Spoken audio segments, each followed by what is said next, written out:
अस्सलाम वालेकुम मम्मीज़। आज की इस वीडियो में हम ये जानेंगे कि देसी घी बहुत कॉमनली ये कहा जाता है कि हालत हमल में देसी घी के जो पराठे होते हैं, लड्डू होते हैं, देसी घी के आइटम्स होते हैं, तो देसी घी हमल के दौरान खाना चाहिए। लेकिन वो कौन सी ख़वातीन हैं जो दौरान हमल देसी घी का इस्तेमाल नहीं कर सकती? आज की इस वीडियो में हम जानेंगे। मैं हूँ होम्योपैथिक डॉक्टर हिरा कोमल और प्रेगनेंसी इशूज़ को होम्योपैथिक मेडिसिन के थ्रू ट्रीट करती हूँ। पहले तो हम ये जानते हैं कि देसी घी के क्या फ़वाइद हैं। देसी घी वो लड़की खा सकती है जिसकी प्रेगनेंसी नॉर्मल है।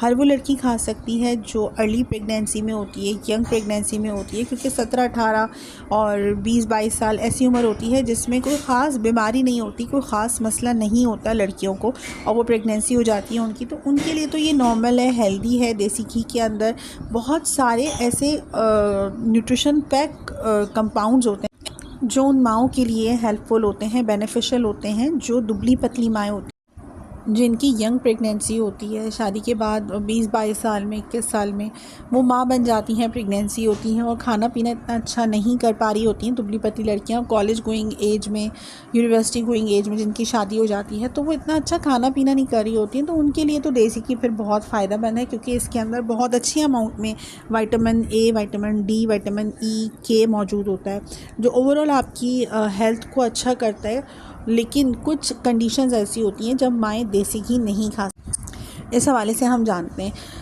देसी घी जो लड्डू होते हैं, बेसन के लड्डू हैं या आपका सूजी के लड्डू होते हैं, इसमें बना के जो बड़ी बुज़ुर्ग होती हैं ख़वातीन, वो अपनी बच्चियों को दे रही होती हैं। इस तरह के लड्डू बहुत फ़ायदेमंद भी होते हैं। उसके अंदर ड्राई फ्रूट्स डाला जाता है, तो वो ख़ास तौर से हमल के दौरान, जो प्रेगनेंसी के दौरान जो बड़ी बुज़ुर्ग खिला रही होती हैं, तो वो देसी घी से तल रही होती हैं सूजी के हलवे को या लड्डू को, या सूजी का हलवा बना कर देती हैं, तो ये एक तरह से फ़ायदेमंद भी है। लेकिन अगर कोई ऐसी खातून है जिनकी प्रेगनेंसी 30 साल 35 साल के बाद ठहरी है, कन्फर्मेशन उनकी प्रेगनेंसी की हुई है, उन्होंने कंसीव ही 35 साल में या 30 साल में किया है, तो ऐसी खातून को देसी घी खाने से अवॉइड करना चाहिए। चाहे आपको प्रेगनेंसी पहली हो या दूसरी, तीसरी, चौथी हो, ये मैटर नहीं करता। इस टाइम पर आपकी एज की वजह से आपके अंदर इंसुलिन रेजिस्टेंस क्रिएट हो चुकी होती है बहुत सारी औरतों के अंदर, बहुत सारी माओं के अंदर। 35 साल के बाद वैसे भी जो हार्मोन्स होते हैं वो फ्लक्चुएट कर रहे होते हैं, तो इस कंडीशन में आपको देसी घी एहतियात से खाना है। खा लें आप, लेकिन अगर आपको गेस्टेशनल डायबिटीज़ है या आपको हमल से पहले शुगर थी, आप शुगर पेशेंट हैं, तो उस टाइम भी आप देसी घी खाने से एहतियात करें। अगर आपकी उम्र 35 साल से ऊपर है तब एहतियात करें, क्योंकि ये आपको सिर्फ मोटापा ही देगा। एक्सेस कैलोरीज़ होती हैं इसके अंदर, बहुत ज़्यादा अमाउंट में कैलोरीज़ और न्यूट्रिशंस होती हैं, तो हो सकता है कि आपको ज़रूरत ही ना हो, तो फिर वो आपको, अगर आपको गेस्टेशनल डायबिटीज़ नहीं भी डायग्नोज़ हुई है और आप देसी घी खाती हैं ये सोच के कि मैं प्रेगनेंसी में हूँ, और आप पिछली प्रेगनेंसियों में खाती आ रही हैं और अभी आपका दूसरा, तीसरा, चौथा बच्चा है, तो ये सोच के आप खा रही हैं, तो अब आप सारे फैक्टर्स को ध्यान में रखिए कि आपकी उम्र 35 साल से ऊपर की है, आपको डायबिटीज़ होने का ख़तरा ज़्यादा है, अगर आपकी बॉडी मोटापे की तरफ माइल होने लग गई है, तो हर चीज़ हर प्रेगनेंसी में तो सेफ़ और सेम नहीं रहती। तो इस कंडीशन में आपको देसी घी खाने से एहतियात करनी है। और अगर आपका पित्ते का ऑपरेशन हुआ है, बहुत सारी ख़वातीन ऐसी होती हैं जिनके पित्ते का ऑपरेशन करके पित्ता निकाल देते हैं, क्योंकि ये ख़ास प्रॉब्लम है जो ज़्यादातर ख़वातीन में पाई जाती है कि पित्ते में पत्थरी हो गई, तो पित्ते का ऑपरेशन करके अगर निकाल दिया है तो आपको ऑलरेडी खाने बहुत सारे मना होंगे, ऐसे खाने जो भारी होते हैं, जैसे देसी घी है और भी बहुत सारे बीफ है, इस तरह के खाने मना होते हैं, तो वो एहतियात तो आपको फिर करनी है, फिर आपको देसी घी नहीं खाना है।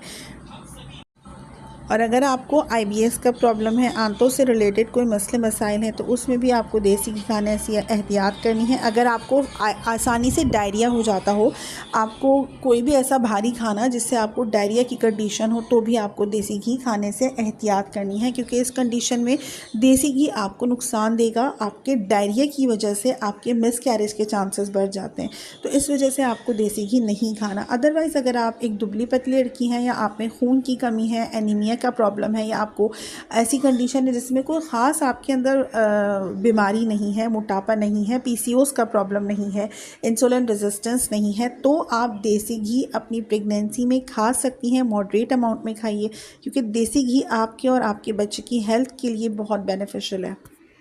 दोस्तों, प्रेगनेंसी के हवाले से अगर आपके जहन में कोई सवाल हो तो आप कमेंट में कर सकती हैं। मैं कोशिश करूंगी कि सब सवालों के प्रॉपर आंसर कर सकूं, क्योंकि ये चैनल ना सिर्फ शहर में बल्कि गांव में और बहुत सारे ऐसे इलाके होंगे जहां पर ये वीडियो देखी जा रही होगी, तो आपको प्रॉपर गाइडेंस नहीं होगी।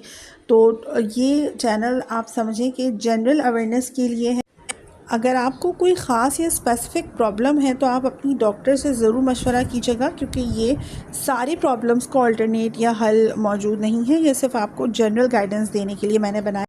आखिर में हम बात कर लेते हैं कि देसी घी थर्ड ट्राइमेस्टर में या डिलीवरी के टाइम होने से पहले कुछ जो बड़ी बुज़ुर्ग होती हैं वो बच्चियों को पिला कर भेजती हैं या खिला देती हैं कि नॉर्मल डिलीवरी में आसानी होगी। तो आप ये कर सकती हैं, आप देसी घी जो है उसका भरा हुआ एक चमचा वो पराठा बना के या किसी भी तरह से दूध में डालकर आप पी लें, तो आपकी नॉर्मल डिलीवरी में कहीं समहाउ कहीं ना कहीं आसानी होती है।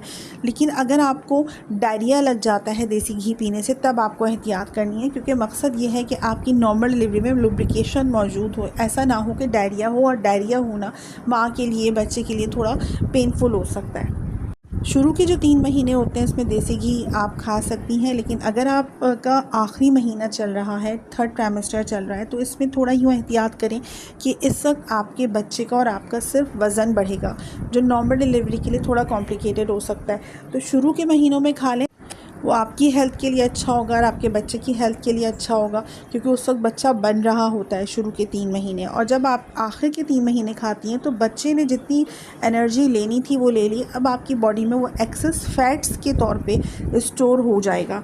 तो देसी घी आप शुरू के महीनों में खाएंगी तो ज़्यादा बेनिफिशियल रहेगा।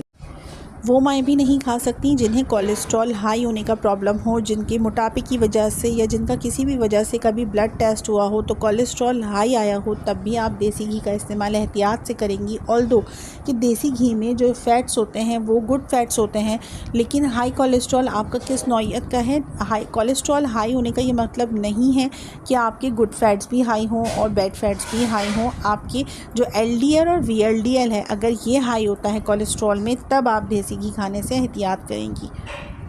क्योंकि एक और कोलेस्ट्रॉल होता है जिसे HDL कहते हैं, हाई डेंसिटी लिपोप्रोटीन। तो ये आपका बॉडी में अच्छी अमाउंट में होना ठीक माना जाता है, लेकिन अगर LDL है, लो डेंसिटी लिपोप्रोटीन, तो ये आपकी बॉडी में डिफरेंट तरह की बीमारियां हैं, हार्ट से रिलेटेड प्रॉब्लम्स हैं, तो आपको ये चीज़ आपको नॉर्मल होनी चाहिए, कम होनी चाहिए। तो LDL और VLDL ये 2 तरह के ऐसे कोलेस्ट्रॉल लेवल्स होते हैं जिसका नॉर्मल से कम होना चाहिए, और HDL ऐसा होना चाहिए कोलेस्ट्रॉल कि जो नॉर्मल वैल्यूज़ जिसकी सही आएँ। तो 3 तरह के कोलेस्ट्रॉल होते हैं। तो अगर आपका बैड कोलेस्ट्रॉल बढ़ा हुआ है तो आपको देसी घी खाने से एहतियात करनी है, या अगर आपको हार्ट से रिलेटेड कोई मसला है, कोई प्रेगनेंसी से पहले आपको ऐसा मसला था जिसमें दिल से रिलेटेड कोई बीमारियां हैं, तब आपको एहतियात करनी है देसी घी खाने में। तो ये सारी बातें थी देसी घी के हवाले से।